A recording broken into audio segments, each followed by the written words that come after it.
Hi guys, it's me Dua. Welcome to my YouTube channel Course Seeker academy.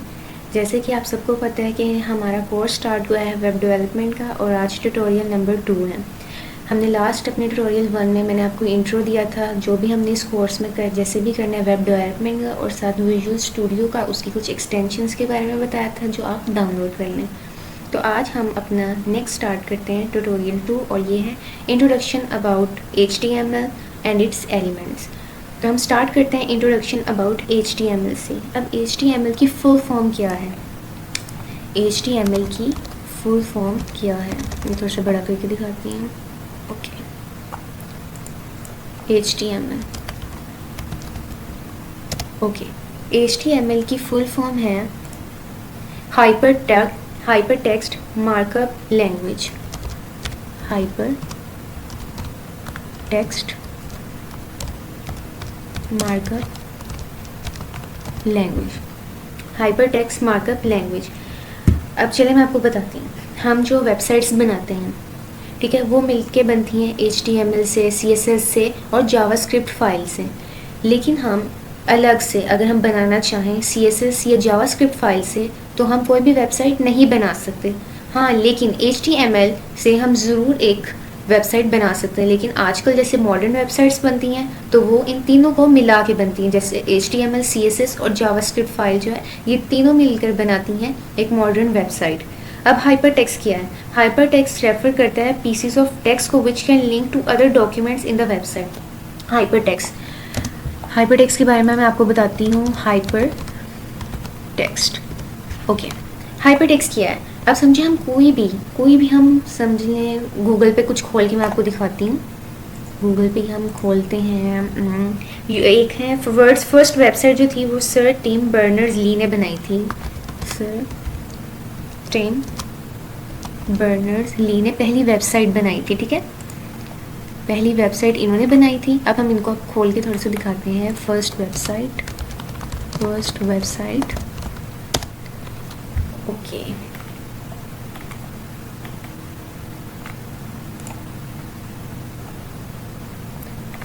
ये देखिए, ये ऐसे ही इन्होंने पहली हमारी जो वेबसाइट बनी थी वो इन्होंने बनाई थी, ठीक है।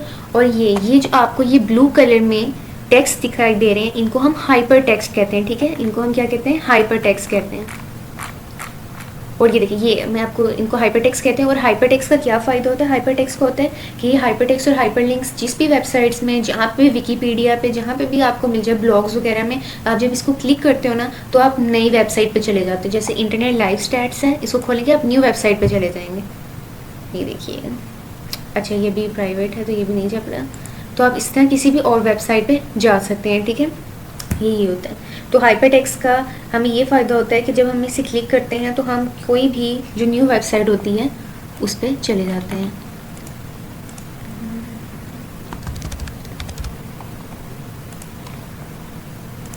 आपको थोड़ा सा खोल के दिखाती हूँ ताकि आपके सामने एक दफ़ा ना एग्जाम्पल अच्छे से आ जाए, तब ताकि आपको अच्छे से पता चल जाए। ये हमने सेब्रीना कारपेंटर को खोलते हैं, ठीक है, विकीपीडिया। अच्छा जी, चलिए अब हम जाते हैं इनके, समझे ये इनका ये सॉन्ग है, इस पर चलते हैं। ये बिलबोर्ड हॉट 100 पे जाते हैं। ये देखें, ये न्यू वेबसाइट खुली है। तो ये हमें हाइपर टेक्स्ट का यही फ़ायदा होता है। ये काफ़ी वेबसाइट्स में, ब्लॉग्स में और काफ़ी विकीपीडिया वगैरह पे ये आपको नज़र आता है, ठीक है। इससे आप खोल के न्यू वेबसाइट पे चले जाते हैं। हमें फिर जो भी इंफॉर्मेशन चाहिए होती है, हम जिस चीज़ को भी अगर ब्लू हाइपर टेक्स्ट है उसको क्लिक करते हैं, उस चीज़ की इंफॉर्मेशन हमारे पास फर्दर आ जाती है। ये हाइपर टेक्स्ट है, ठीक है, ओके, ये हो गया। दूसरा इसका वर्ड है मार्कअप लैंग्वेज। दूसरा वर्ड है मार्कअप लैंग्वेज।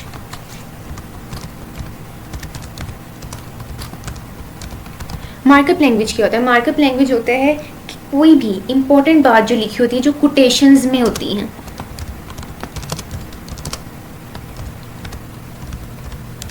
कोई भी इंपॉर्टेंट बात है और वो कोटेशंस में लिखी हुई है ना, तो उसको हम क्या बोलते हैं? उसको हम मार्कअप लैंग्वेज बोलते हैं, ठीक है, उसको हम मार्कअप लैंग्वेज बोलते हैं। ओके, ये मुझसे ऐसे हो गया है। ओके अब सही हो गया। रिटन इन कोटेशन, जो भी हमारे पास रिटन इन कोटेशंस होती है ना उसको हम मार्कअप लैंग्वेज कहते हैं। और इसमें इसका HTML में क्या है, मार्कअप लैंग्वेज का HTML में क्या यूज़ है, ठीक है, ये मैं आपको बताती हूँ। मार्कअप लैंग्वेज का HTML में ये यूज़ है कि हम जो भी चीज़ें टैग्स में लिखी हुई होती हैं एंगुलर ब्रैकेट्स में, जो भी चीज़ें एंगुलर ब्रैकेट्स में लिखी होती हैं, मीन ऐसे ये एंगुलर ब्रैकेट्स हैं, ठीक है, और जो भी चीज़ इनमें लिखी हुई होती है ना उसको हम एक टैग का नाम देते हैं, ठीक है, और ये यूज़ होता है मार्कअप विद HTML, ठीक है, और इसके अंदर जो भी चीज़ होती है उसको हम HTML टैग्स के बारे में देते हैं। अब HTML टैग्स बहुत हैं, ठीक है, हमें सारे याद नहीं करने, हम जो जो आगे यूज़ करेंगे ना वो साथ साथ आपको पता चल जाएंगे, लेकिन हम इस तरह सर्च करके दिखा सकती हूँ मैं आपको। ऑल HTML टैग्स, ये देखें, और ये आप इस तरह खोलेंगे तो आपके पास ये सारे टैग्स लिखे होंगे, ठीक है, ये लेकिन हमने सारे करने ही नहीं है, हमें कुछ कुछ की ज़रूरत है, हम वही साथ साथ करेंगे और वो भी आपको साथ साथ करने हैं, ठीक है, आपको सारे नहीं करने, आपको कुछ कुछ करने हैं, तो इस तरह करके आप अच्छे से कर सकते हैं, ठीक है। ये HTML टैग्स हैं जो जो जहाँ जहाँ यूज़ होंगे हम वो करेंगे। ओके, तो वो हमारा जो स्टार्ट हो रहा है ना वो हमारा फर्स्ट स्टार्ट हो रहा है। अब इसकी हम करते हैं हेडिंग एलिमेंट के बारे में, एलिमेंट्स के बारे में पढ़ना है ना अब हमने, ठीक है, और पहला हमारे पास है हेडिंग एलिमेंट।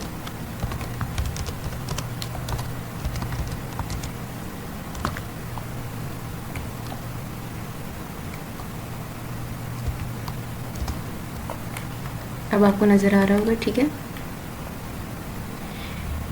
Heading elements. सबसे पहले हम पढ़ेंगे हेडिंग एलिमेंट्स के बारे में। हेडिंग एलिमेंट्स क्या होते हैं? हेडिंग एलिमेंट्स ये होते हैं, हम जैसे देखते हैं कि हमारे पास कोई भी बुक होती है, ठीक है, कंटेंट बुक होती है, कोई भी उस बुक होती है, ठीक है, उसका सबसे पहले कॉन्टेक्स्ट होता है, फिर उसके अंदर चैप्टर्स लिखे होते हैं, फिर चैप्टर्स के अंदर टॉपिक्स लिखे होते हैं, ठीक है, और इन हर चीज़ की ना जो हेडिंग्स हैं इनका डिफरेंट साइज़ होता है, ठीक है। तो हेडिंग एलिमेंट्स जो है ना वो हमारा एलिमेंट है HTML का और पहला है हेडिंग एलिमेंट, ठीक है। तो इसमें क्या होता है, इसमें डिफरेंट हेडिंग्स को जब हमने अरेंज करके लिखना होता है ना इन सीक्वेंस में, जब हमने सीक्वेंस में लिखना होता है तो हम उसको हेडिंग एलिमेंट कहते हैं, ठीक है।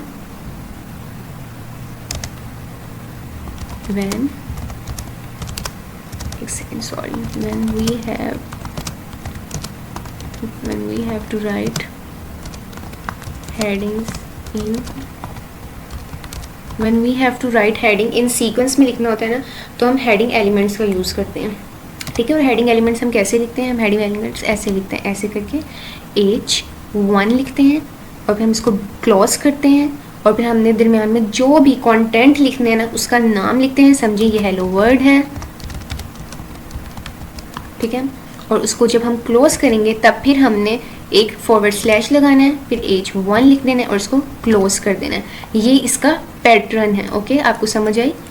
ये इसका पैटर्न है, ये ऐसे लिखते हैं, ये इसका हेडिंग एलिमेंट का पैटर्न है और इसको हम ऐसे लिखते हैं, ठीक है। ये जो H1 है, ठीक है, इसको हम ओपनिंग टैग कहते हैं, इसको हम कहते हैं ओपनिंग टैग और इसको हम कहते हैं क्लोजिंग टैग, इसको हम क्लोजिंग टैग कहते हैं और इसको हम ओपनिंग टैग कहते हैं। और ये जो अंदर लिखा हुआ है इसको हम कंटेंट कहते हैं, ठीक है, इसको हम कंटेंट कहते हैं। ये आपको आगे मैं भी एग्जांपल में करवाऊंगी, ठीक है, तब आपको अच्छे से समझ आ जाएगी। अब मैं आपको बताती हूँ, अब ये ओपनिंग टैग में, सॉरी ये मुझसे गलत हो गया, ये इधर आ गया,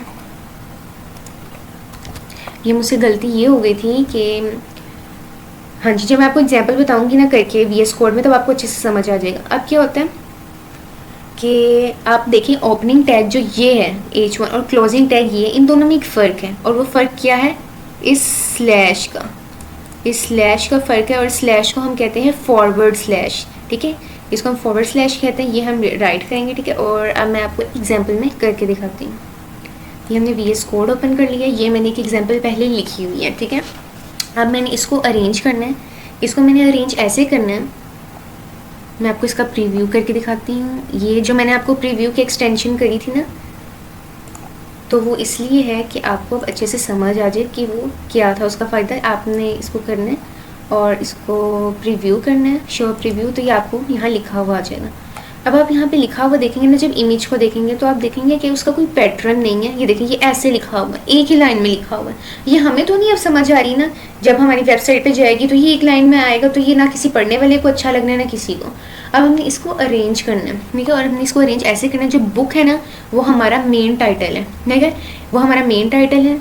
और जो चैप्टर 1 है, चैप्टर 2 और चैप्टर 3, ये 3 हमारे हेडिंग 2 होगी। सेक्शन 1, सेक्शन 2, सेक्शन 1 और सेक्शन 1 2 ये हमारी हेडिंग 3 होगी। और जो डायग्राम है ना वो हेडिंग 4 होगी। मतलब कि हमें 4 हेडिंग्स की ज़रूरत है। अब हम इसको अप्लाई करेंगे, जो हमने वहाँ पे हेडिंग एलिमेंट की पढ़ी है ना कि वो H1 करके यूज़ होते हैं, जितनी हेडिंग्स डालनी हो उतने, उसके बाद 1 2 3 4 डालते जाएं। शुरू में और आखिरी ओपनिंग टैग और क्लोजिंग टैग दोनों होना चाहिए। तो अब जो बुक है ना वो मेन टाइटल है, तो ये हेडिंग 1 होगी, ठीक है, ये है H1। और इसको आप ऐसे पकड़ें और इसको दरमियान में ड्रैग कर दें। ओके, ये देखें, ये साथ साथ प्रीव्यू जो हुआ वही सब आपको दिखता जाएगा। अब जो चैप्टर 1 है ना वो क्या है, हमारी हेडिंग 2 है, H2। फिर ड्रैग कर दें, ये हो गए चैप्टर 1 हो गया। अब चैप्टर 2 पे ऐसे लगाएं हेडिंग 2,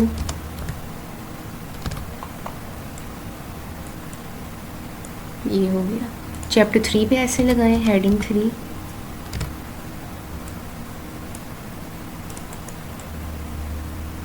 और इसको ड्रैग कर दें, ये देखें हेडिंग 2, सॉरी 2 आना है, गलती हो गई, 2 आएगा। अब देखिए 1 जो था वो मेन टाइटल था, ठीक है, उसको हमने हेडिंग 1 का नाम दिया, ठीक है। अब जो चैप्टर 1 2 3 है ना वो हेडिंग 2 का नाम हम देंगे, क्योंकि इन तीनों चैप्टर्स का सेम साइज होगा, ठीक है, तो हेडिंग 2 का नाम दे देंगे। अब सेक्शंस वाला जो पोर्शन है इसको हम हेडिंग 3 का नाम देंगे, इसको हम हेडिंग 3 का नाम देंगे, H3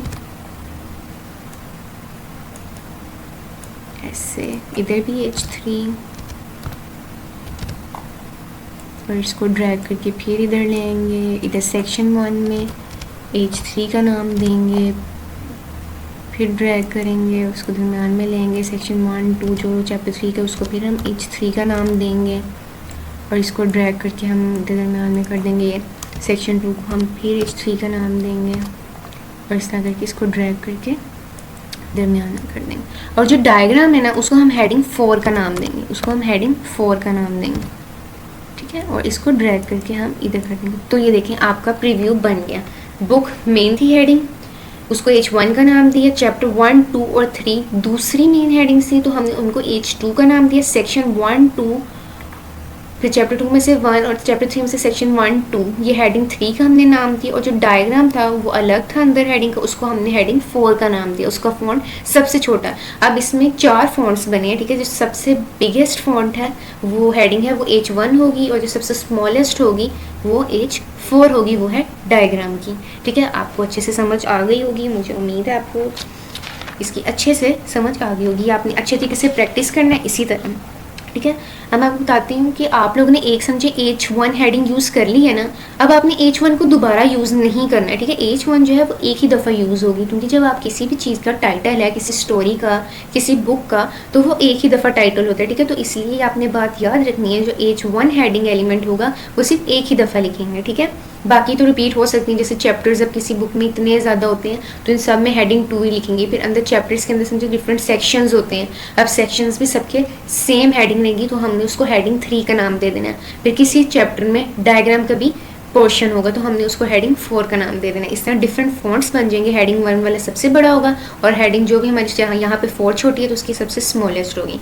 और दूसरी बात ये जहन में रखनी है कि आपने सीक्वेंस के साथ चलना है। अगर हेडिंग 1 दी है ना, अगर हेडिंग 1 दी है तो हेडिंग उसके बाद 3 पे जंप नहीं कर जाना है, उसके बाद हेडिंग 2 भी ज़रूर आनी चाहिए, फिर हेडिंग 2 के बाद 3, 3 के बाद 4, इससे एक सीक्वेंस से चलना है, ठीक है। चलें, अभी हमने प्रीव्यू भी करके अच्छे से देख लिया। जो मैंने आपको प्रीव्यू के एक्सटेंशन पढ़ाई थी उसका यही फ़ायदा है कि साथ साथ आप इमेज के फॉर्म में भी देख सकते हैं जो जो आप काम कर रहे हैं। ओके जी, हमने ये कर लिया, इसको हम सेव कर लेते हैं। चलें, अब दूसरा हमारा जो आता है वो है पैराग्राफ एलिमेंट। दूसरा हमारे पास आता है पैराग्राफ एलिमेंट।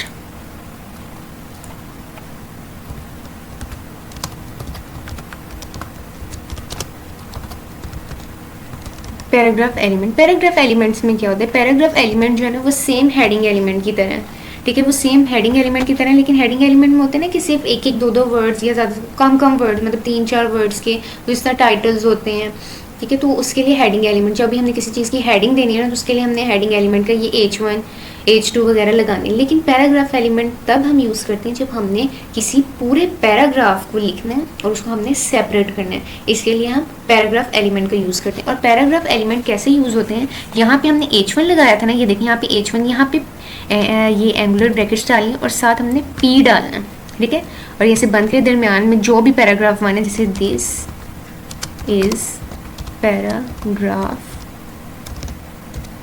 नंबर 1, और इसको हमने एंगुलर ब्रैकेट्स पे डालनी है, फिर फॉरवर्ड स्लैश डालनी है, फिर P लिखना है और फिर इसको क्लोज कर देना है।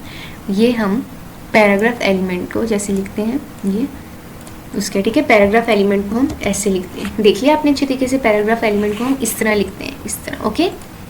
और पैराग्राफ एलिमेंट की भी हम एग्जाम्पल करते हैं, जब भी हमने पैराग्राफ को सेपरेट करना होता है ना तो हमने ये लगाना है, ठीक है। अब हम गूगल पे जाते हैं और कोई भी पैराग्राफ उठाते हैं, पैराग्राफ आप लोग ले सकते हैं lipsum.com से, broipsum.com भी, चले हम lipsum.com से उठाते हैं, lipsum.com से हम कोई भी पैराग्राफ उठाते हैं, उसको कॉपी करते हैं, उसको पेस्ट करते हैं VS स्टूडियो में और फिर हम उसको सेव करते हैं। ओके, ये आ गया, चलें ये 2 पैराग्राफ आ रहे हैं, ये स्लो हो गया,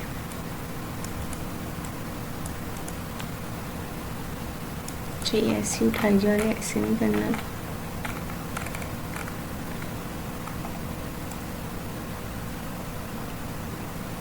ओके, इसको हम कॉपी करते हैं और VS कोड में जाके हम पैराग्राफ एलिमेंट के इंडेक्स में जाके उसको पेस्ट कर देते हैं। ओके,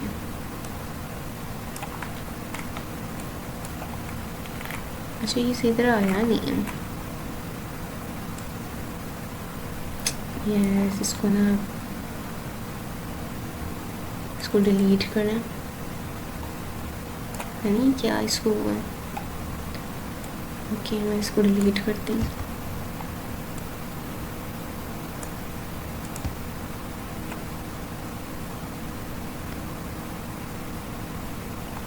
है नहीं क्या लिख हो गया था, कॉपी सही नहीं हुआ, कॉपी तो मैंने सारा किया है। चलिए हम 2 करके करते हैं,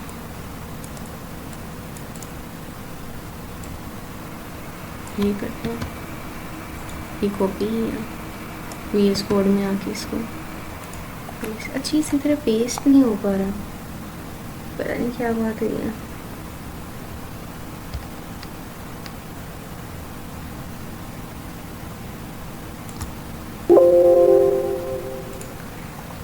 चलिए मैंने ना इसको पहले ही एक पैराग्राफ लिखा हुआ है, ये पैराग्राफ पहले मैंने लिखा हुआ है, अब मैं इसको करती हूँ। ओके,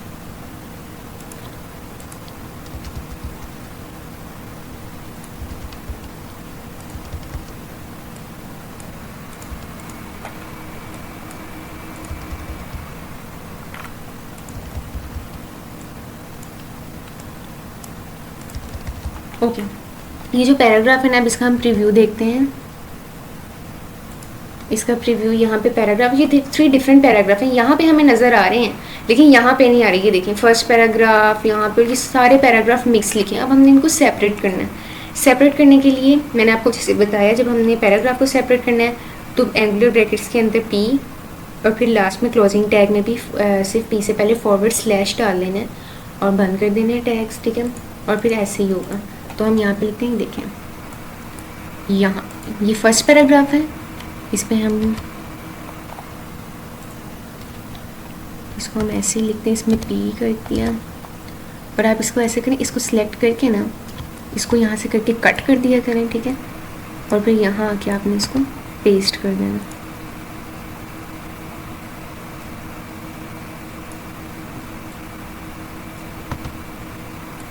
ठीक है, और यहाँ पे आके आपने इसको पेस्ट कर देना।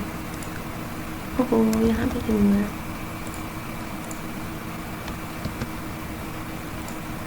ओके, यहाँ पे पेस्ट हो गया। अब ये सेकंड पैराग्राफ है, इसमें भी ऐसे जाएगा, ये पी ऐसे आएगा, ठीक है। इसको दूसरे को आपने पकड़ना है और आपने कट कर देना है यहाँ से, ठीक है। और यहाँ पे आके आपने इसको लिख देना, ये /p और ये क्लोजिंग टैग हो गया, ठीक है। यहाँ पे आपने थर्ड पैराग्राफ में भी p लिखना है, ठीक है। और ये फिर ऐसे खुद ही साथ ही आ जाता है, फिर आपने इसको ऐसे करना है और फिर आपने यहाँ पे पेस्ट कर देना /p। ओके, अब हम इसको प्रीव्यू करते हैं और ये देखिए प्रीव्यू है तो फर्स्ट पैराग्राफ अलग हो गया है, फिर स्पेस आई है, फिर सेकंड पैराग्राफ स्टार्ट हुआ है, फिर ख़त्म हुआ है तो स्पेस आई और थर्ड पैराग्राफ इस तरह कंप्लीट हो गया। तो ये थी हमारी पैराग्राफ एलिमेंट के बारे में, ठीक है। आपको पैराग्राफ एलिमेंट भी अच्छे से समझ आ गया होगा। ओके, अब जो हम नेक्स्ट एलिमेंट करते हैं ना, अब आपको मैंने हेडिंग एलिमेंट और पैराग्राफ एलिमेंट के बारे में अच्छे से बता दिए। हेडिंग एलिमेंट्स में जैसे हम ये देखें, अब आप सोच सकते हैं कि आप पूछे कि हमने पैराग्राफ एलिमेंट में 1 2 क्यों नहीं लगाया, क्योंकि एलिमेंट्स हेडिंग एलिमेंट्स में अब हेडिंग्स देनी थी, ठीक है। तो हम जो 1 2 लगाते हैं ना वो उसके साइज़ पे डिपेंड करता है। 1 सबसे बड़ा होगा, 2 उससे छोटी हेडिंग, 3 उससे छोटी, 4 उससे छोटी, जिस तरह नीचे नंबर्स आते जाएंगे ना तो हेडिंग छोटी होती जाएगी। लेकिन पैराग्राफ एलिमेंट में हमने सिर्फ p ही लगाना होता है एंगुलर ब्रैकेट्स के अंदर। अब हमारे पास तीसरा जो है वो हमारे पास है वॉइड एलिमेंट्स। वॉइड एलिमेंट्स क्या होते हैं? वॉइड एलिमेंट्स होते हैं they do not have any text inside the tags, inside the brackets. Okay, मैं आपको लिख के बताती हूँ। They do not have any text inside the brackets, inside the brackets कोई टेक्स्ट नहीं होता। they do not have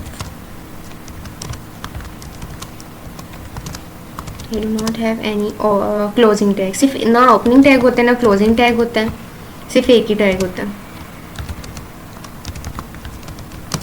ठीक है। इनके पास वॉइड एलिमेंट्स में सिर्फ एक ही टैग होता है, ठीक है, ना ओपनिंग होता है ना क्लोजिंग होता है। तो सबसे पहला जो है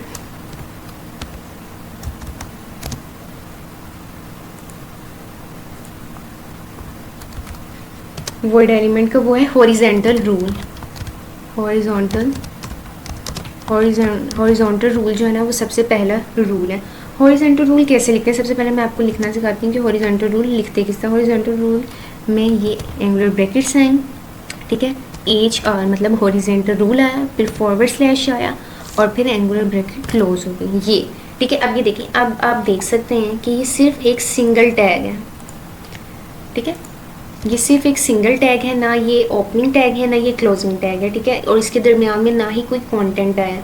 और आपने एक और चीज़ देखी होगी कि हेडिंग एलिमेंट और पैराग्राफ एलिमेंट में हम लास्ट में जब // डालते थे तो ओपनिंग ब्रैकेट के बाद डालते थे, ठीक है, before opening bracket, sorry after opening bracket. और इसमें ये जो वॉइड एलिमेंट का पहला रूल है हॉरिजॉन्टल रूल, इसमें हम बिफोर क्लोजिंग ब्रैकेट // डालते हैं, ठीक है। ये एक इसमें डिफरेंस है। हेडिंग एलिमेंट और पैराग्राफ एलिमेंट में जो हम // डालते हैं वो हम आफ्टर डालते हैं ओपनिंग ब्रैकेट, ठीक है। ये देखें, ये पहले डली हुई है ब्रैकेट, p से पहले, ठीक है, आफ्टर ओपनिंग ब्रैकेट डली हुई है।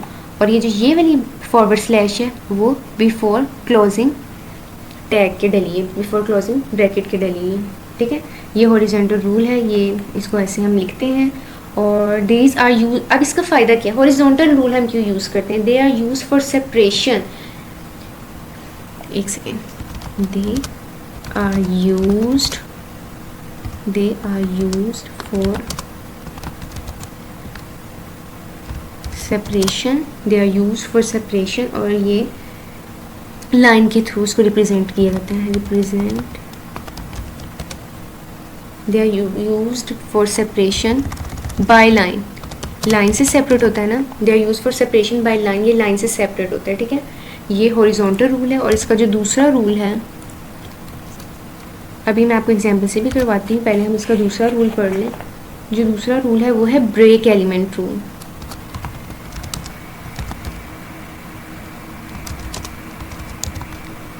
Break element rule. Break element rule क्या होता है? ब्रेक एलिमेंट रूल जो होता है ना, वो अक्सर यूज़ होता है ज़्यादातर सिर्फ पॉइंट्स वगैरह में, ठीक है। वो पॉइंट्स वगैरह में, स्टैंजास में होता है कि जब डिफरेंट स्टैंजास होते हैं, यूजिंग पॉइंट्स में लिख देती हूँ, ठीक है। ये पॉइंट्स में यूज होता है, ठीक है। और ये ऐसे होता है जब डिफरेंट स्टैंजास हमें मिलते हैं ना, तो अब जाहिर है हर जो वर्ड्स होता है पोएम का, उसका अपना मीनिंग होता है, ठीक है। उसका अपना मीनिंग होता है। तो वो हम अगर यहाँ पे मैं आपको VS कोड में लिख के दिखाऊंगी ना पोएम, तो वो हम लिखे उसका प्रीव्यू देखेंगे ना, तो वो साथ साथ लिखेंगे। अब हमें ऐसे तो शो नहीं ना करना वेबसाइट पे, जाहिर सी बात है। अगर पोइम है तो जाहिर है वो एक पैराग्राफ, समझे स्टैंजा एक पैराग्राफ होता है, ठीक है। लेकिन अब उस पैराग्राफ को भी हमने ईच वर्ड्स को सेपरेटली शो करना है। उसको सेपरेटली शो करने के लिए हम ब्रेक एलिमेंट रूल लगाते हैं। और इसको हम कैसे लिखते हैं? हम इसको लिखते हैं एंगुलर ब्रैकेट्स BR / और एंगुलर ब्रैकेट्स को बंद कर देते हैं। ओके, इसको बोल्ड कर दें ताकि आपको नजर आए।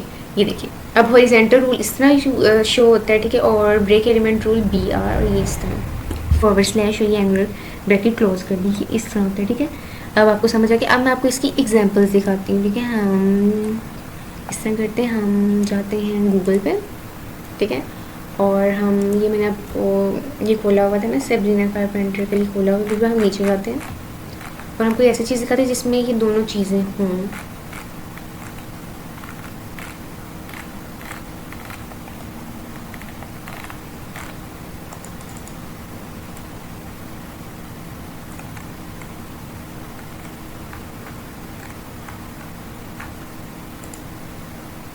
ये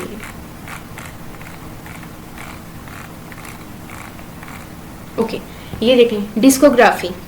अब ये हम इसको कॉपी करते हैं, ठीक है। इसको मैं कॉपी करती हूँ, Ctrl+C से कॉपी होते हैं। इसको मैंने कॉपी कर लिया। अब हमने इसको कैसे लिखना है मैं आपको एक दफ़ा दिखाती हूँ। ये जो डिस्कोग्राफी है ना, ये आप देखिए ये टाइटल है, ठीक है। ये टाइटल है, तो इसको हम हेडिंग एलिमेंट से लिखेंगे, ठीक है। और H1 का नाम देंगे। उसके बाद ये लाइन आ रही है, ठीक है। ये लाइन है, जाहिर है हम लाइन के लिए क्या यूज़ करते हैं? हम लाइन के लिए यूज़ करते हैं हॉरिजॉन्टल रूल। हम लाइन को लगाने के लिए हॉरिजॉन्टल रूल यूज़ करते हैं जब हम सेपरेशन करनी होती है बाय लाइन, तो उसके लिए हॉरिजॉन्टल रूल। तो हम यहाँ पे हॉरिजॉन्टल रूल लगाएंगे। उसके बाद ये उसकी चीज़ आती है main article, Sabrina Carpenter discography, list of songs recorded by Sabrina Carpenter. इसको हम पैराग्राफ एलिमेंट के तौर पर लिखेंगे, ठीक है। क्योंकि एक लाइन है तो पैराग्राफ एलिमेंट्स पे लगाएंगे और इन पे हम ब्रेक एलिमेंट लगाएंगे। चलें, अब मैं VS कोड पे इसको पेस्ट करती हूँ।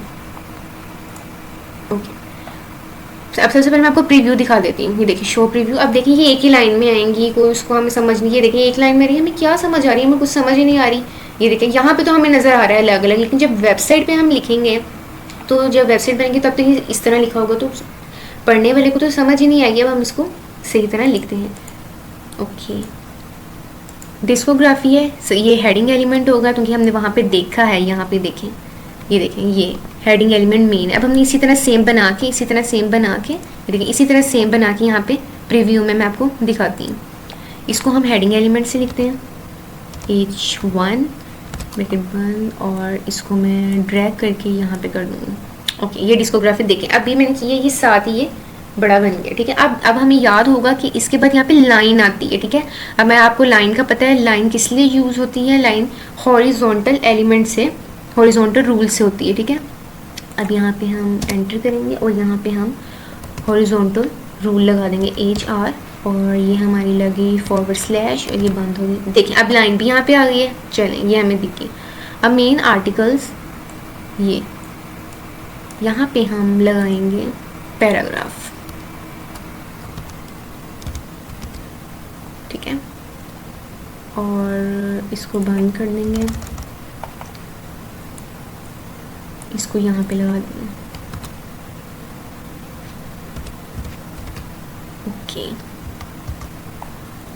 ओके, ये बन गई, ठीक है। उसके बाद ये अब यहाँ पे हम कौन से रूल लगाएंगे? अब यहाँ पे हम रूल्स लगाएंगे, यहाँ पे हम ब्रेक रूल लगाएंगे, ठीक है। क्योंकि देखिए ये हम अब देखिए ये एक ही सारे, ठीक है, एक ही पैराग्राफ में लिखे हुए हैं, ठीक है, बट उनको अलग अलग लाइन में लिखना है, ठीक है। अब हम ब्रेक रूल लगाएंगे, ब्रेक रूल एंड में लगाएंगे BR / ये सब पे ब्रेक रूल लगाएंगे।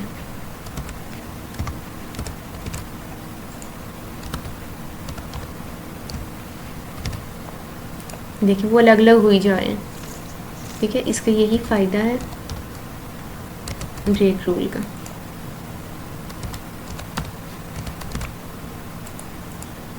और मैं आपको एक और चीज़ बता दूं कि जो हॉरिजेंटल रूल और ब्रेक रूल का मैंने आपको बताया था, ये देखिए, ये यहाँ पे मैं करके दिखाती हूँ। पहले आपको मैं पहले ये एक दफ़ा कंप्लीट कर दूँ।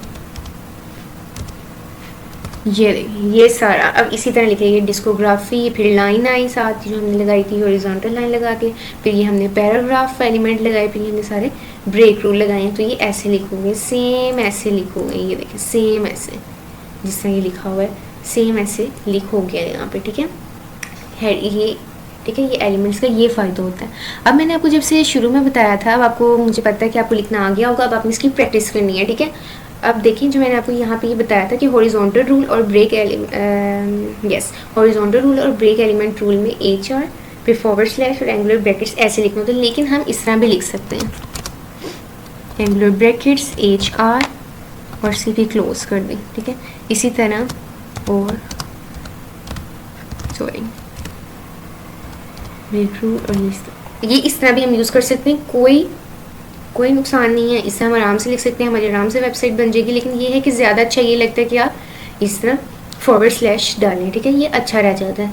तो ये था आज का हमारा टॉपिक।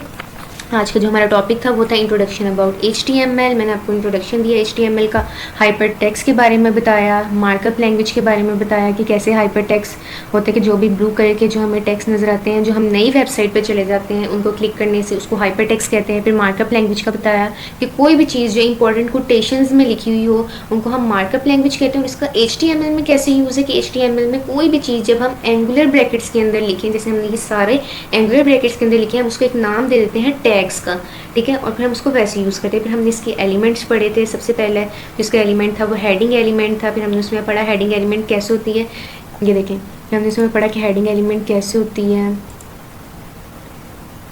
एक सेकेंड, यहाँ पर प्रीव्यू करते हैं।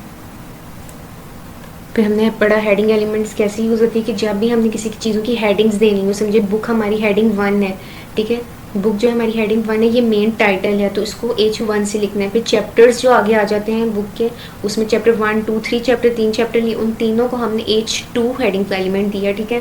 और उन तीनों का साइज़ सेम है, 1 का, 2 का, 3 का, ठीक है। इनको हमने हेडिंग 2 एलिमेंट दिया था, ठीक है। और फिर हमने सेक्शंस जब आगे आए फर्दर, तो उनको तीनों चैप्टर्स के सेक्शन को हमने हेडिंग 3 का टैग दिया, ठीक है। फिर हमने जब डायग्राम के लिए आए चैप्टर 2 में, जो डायग्राम था उसके लिए अलग से हमने टैग लगाया, वो H4 का था। इस तरह हमने हेडिंग एलिमेंट से ये सीखा कि जो हमने डिफरेंट हेडिंग्स के फॉन्ट्स जो हमें चाहिए होते हैं ना, वो हम हेडिंग एलिमेंट से किस तरह कर सकते हैं। हेडिंग 1 जो होती है वो एक ही दफ़ा यूज़ होती है, वो सबसे मेन होती है, समझे, वो हेडिंग 1 टाइटल होता है, ठीक है। उसके आगे जितनी भी हेडिंग्स होती हैं वो फर्दर यूज़ होती हैं। फिर जो सबसे लास्ट वाली होगी वो स्मॉलेस्ट हेडिंग होगी, उसको हमने उस हिसाब से किया। फिर हमने उसकी एग्जाम्पल कर ली है। फिर हमने देखा पैराग्राफ एलिमेंट के बारे में, फिर पैराग्राफ एलिमेंट के बारे में हमने पढ़ा, इसको मैं प्रीव्यू करती हूँ, ठीक है। हमने पैराग्राफ एलिमेंट को इस तरह किया कि पैराग्राफ एलिमेंट में एंगुलर ब्रैकेट्स पी डालना होता है, क्लोजिंग टैग और ओपनिंग टैग, ठीक है। और फिर वो हमने करना सीखा कि इस तरह किस तरह करने सीखे। देखिए तीनों पैराग्राफ फर्स्ट, सेकंड और थर्ड सेपरेट हो गए थे, ठीक है। फिर हमने तीसरा वॉइड एलिमेंट्स के बारे में पढ़ा। वॉइड एलिमेंट्स 2 तरह के हैं, जो हैं हॉरिजॉन्टल रूल और break element rule. Horizontal rule में ये सेपरेट होते हैं बाय लाइन से, ठीक है। और ब्रेक एलिमेंट रूल ज़्यादातर यूज़ होता है पॉइंट्स वगैरह में। और ये कैसे पॉइंट्स देखें, फिर हमने इसकी एग्जाम्पल की, थी, ये देखें किस तरह हमने लाइन लगाई थी, ठीक है। ये सेपरेट आ रहा था ना, तो हमने लाइन लगा दी, हॉरिजॉन्टल रूल का टैग डाल दिया अंदर, तो उसकी वजह से ये लाइन लगी, ठीक है। टैग्स की वजह से जो हम टैग्स लगाएंगे ना, हमने आज ये इतने टैग्स के बारे में पढ़ा, 4 टैग्स के बारे में, तो हम जो हम लगाते गए तो वो साथ साथ ऐसा करते रहे। जैसे हेडिंग रूल जो टैग लगा उसकी वजह से लाइन लग गई, ठीक है। फिर दूसरा टैग है ब्रेक एलिमेंट, दूसरा है ब्रेक एलिमेंट रूल। इस ब्रेक एलिमेंट रूल की वजह से क्या होता है, ये एंगुलर ब्रैकेट्स BR लगना था, ठीक है। और उसकी वजह से क्या होता है कि जब भी हमारे पास कोई भी पोइम है, आपको पता है पोइम के अंदर डिफरेंट स्टैंजाज होते हैं, ठीक है। अब जब स्टैंजाज होते हैं ना डिफरेंट, तो हर एक स्टैंजा समझे एक पैराग्राफ है, ठीक है। अब उस हर पैराग्राफ को, अब हम इसको अगर ऐसे करके लिख देते ना, इसको ये देखिए, इसको पूरे एक पैराग्राफ में मैं करके लिख देती, अगर हम P डाल के लिख देते हैं तो वो ये जैसे ऐसे लिखा ऐसे नहीं आता, दरमियान में एक एक लाइन छूट के आनी थी। क्योंकि जब हम पैराग्राफ का डालते हैं टैग, तो एक एक लाइन छूटती है। आपको पता है जब एक पैराग्राफ कंप्लीट होता है तो एक लाइन हम छोड़ते हैं बीच में, ठीक है। जैसे ये वाला टैग पैराग्राफ के थे तो देखिए एक लाइन आई। अब हमें यहाँ पे इस तरह नहीं चाहिए थे, हमें चाहिए थी बस एक ही लाइन में ना सेपरेट सेपरेट लाइन हो, लेकिन अंदर लाइन में जगह ना हो, ठीक है, जगह ना छूटे, तो हमने ब्रेक रूल लगाया। तो ये गाइस आपको उम्मीद है कि आपको आज का ये जो ट्यूटोरियल नंबर 2 है अच्छे से समझ आ गया होगा। अगर कोई भी आपको कन्फ्यूजन है आप कमेंट सेक्शन में पूछ सकते हैं। और मेरे चैनल को अगर आपको अच्छा लगा हो तो चैनल को सब्सक्राइब करें, लाइक करें और शेयर करें। हम नेक्स्ट ट्यूटोरियल नंबर 3 में मिलेंगे। Bye, thank you so much.